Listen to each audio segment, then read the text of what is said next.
War does not end when conflicts cease.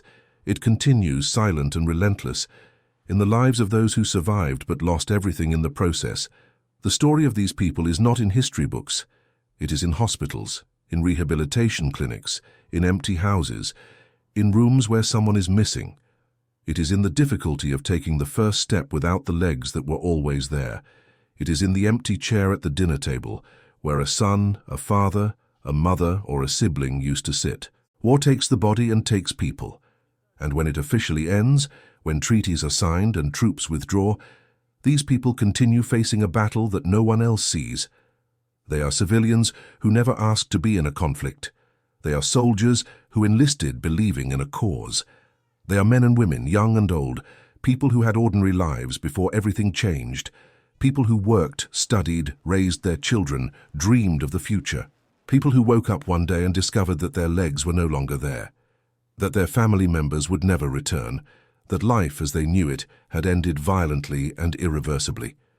Before continuing, subscribe to the channel to support this type of content and allow these stories to continue being told, because surviving war while carrying the loss of one's own body and loved ones is a reality that needs to be remembered. It is a pain that cannot be forgotten. It is a story that deserves to be told, even when the world prefers not to listen. The first time someone looks down and sees that their legs are no longer there is a moment that cannot be described with words. It is a shock that paralyzes. It is a sensation of physical emptiness that mixes with an even greater emotional emptiness, because often that person also lost someone, lost their father in the same explosion, lost their mother in the same bombing, lost their sibling, child, spouse, friend. The physical pain of having lost their legs joins with the unbearable pain of having lost those they love. And these two pains become one, inseparable, constant, permanent. The grief becomes double. It is grief for one's own body, for the ability to walk, to run, to dance, to simply stand without help. It is grief for the people who are no longer there, who will never be there again, who left an impossible void to fill. And this grief has no deadline. It does not pass with time. It transforms, adapts, but never completely disappears. Because how does one forget walking when they had legs their entire life? How does one forget someone who was part of one's very existence? Physical rehabilitation is painful and exhausting. It is months of physical therapy, of extreme effort to learn to use prosthetics, to strengthen the body, to adapt movements. Each small progress is a monumental victory. Managing to balance, taking the first steps, climbing stairs, tasks that were once automatic now require total concentration, unshakable willpower, persistence against constant frustration. The body protests. Phantom pain is cruel, sending signals from a part that no longer exists. And in each moment of physical pain, there is also the emotional memory of how all this happened. But emotional rehabilitation is even more complex. There is no physical therapy for grief. There is no prosthetic to replace a loved one. There is no exercise that restores the feeling of having a complete family. The psychological trauma is deep and multifaceted. There is post-traumatic stress disorder that brings back images of the exact moment when everything changed. The explosion, the blood, the screams, the silence after. There is survivor's guilt, that torturous feeling of being alive when others died. Why did I survive? Why couldn't I save them? Why am I here and they are not? The nights are especially difficult. It is when silence weighs most. It is when absence becomes unbearable. It is when memories return with full force, when sleep does not come, or when it comes bringing nightmares. It is when the empty house echoes with memories of laughter that no longer exists. It is when the body complains of pain, when loneliness tightens, when the reality of loss imposes itself absolutely. Many face deep depression, debilitating anxiety, panic attacks, and often they face this alone because adequate psychological support is scarce, insufficient, or non-existent. The family that remains needs to completely reorganize. If a father lost his legs and lost his wife, the children not only lost their mother, but also saw their father change completely. He needs help with basic things. He is consumed by physical and emotional pain. He is no longer the same person. And the children, still processing the loss of their mother, need to deal with this new reality, often assuming responsibilities they should not have at their ages. If a mother lost her legs and lost a child, she carries the double pain of no longer being able to move freely and having lost forever someone she loved more than her own life. How does one recover from that? The world around does not wait. Bills keep coming. Life keeps demanding. But how to work without legs? How to support the family when one's own body has become a limitation? Many lose their jobs. Many discover that their professions are no longer possible. Many face discrimination in the job market, where employers see disability before seeing capability. Financial independence becomes a daily struggle. And without money, how to pay for quality prosthetics? How to pay for psychological treatment? How to rebuild the house that was destroyed? How to guarantee education for the children who remain? There is also social isolation. Friends drift away, not out of malice, but because they do not know how to help, what to say, how to behave in the face of so much pain. People avoid talking about the dead to not cause more suffering, but this silence hurts even more, because it erases the memory of those who left.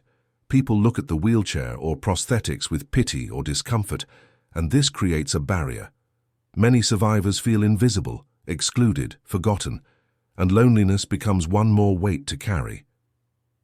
For soldiers who lost their legs and lost battle companions, there is an additional feeling of lost brotherhood. Those with whom they fought side by side, with whom they shared fear, courage, the extreme experience of war, many did not return. And those who returned carry the weight of knowing they survived while others fell. There is a specific guilt, a particular pain, a sense of unpayable debt to those who died. And when they return home, they discover that no one really understands what they lived through. No one understands the intensity of that experience. No one can comprehend the loss they carry. For civilians, the injustice is even greater. They chose nothing. They were simply living when war arrived. They were at home, at the market, on the street, at school, and suddenly, an explosion. Suddenly, legs were torn away. Suddenly, family members died. There was no training, there was no preparation, there was no choice. It was just pure violence, random, devastating. And then they must live with this reality without having had any chance to avoid it. How does one accept something like this? How does one make peace with such absolute injustice? Children who lose their legs and lose parents, siblings or friends in war carry trauma that will shape their entire lives. They will grow up with this absence. Their bodies will develop around this physical loss. Their minds will constantly process grief for the people who are gone. They will have to deal with all this while still trying to understand the world, form their identity, build their future. Childhood stolen by war is one of the greatest cruelties, and these children often grow up without the necessary emotional support because the adults around them are also destroyed by war. Adaptation is forced but not impossible. There are people who, over time, learn to live with prosthetics, who relearn to walk, to work, to have some independence. There are people who find ways to honor the memory of those they lost, transforming pain into purpose, who dedicate themselves to helping other survivors, who fight for peace, who tell their stories so the world does not forget. These stories of resilience are important and true, but they do not erase the pain. They do not make the loss acceptable. They do not mean that war was worth it or that suffering was necessary, because the truth is that nothing justifies this. Nothing justifies taking someone's legs. Nothing justifies killing entire families. Nothing justifies destroying lives so permanently and brutally. War is a choice made by people who are often far from the battlefield, far from destruction, far from pain.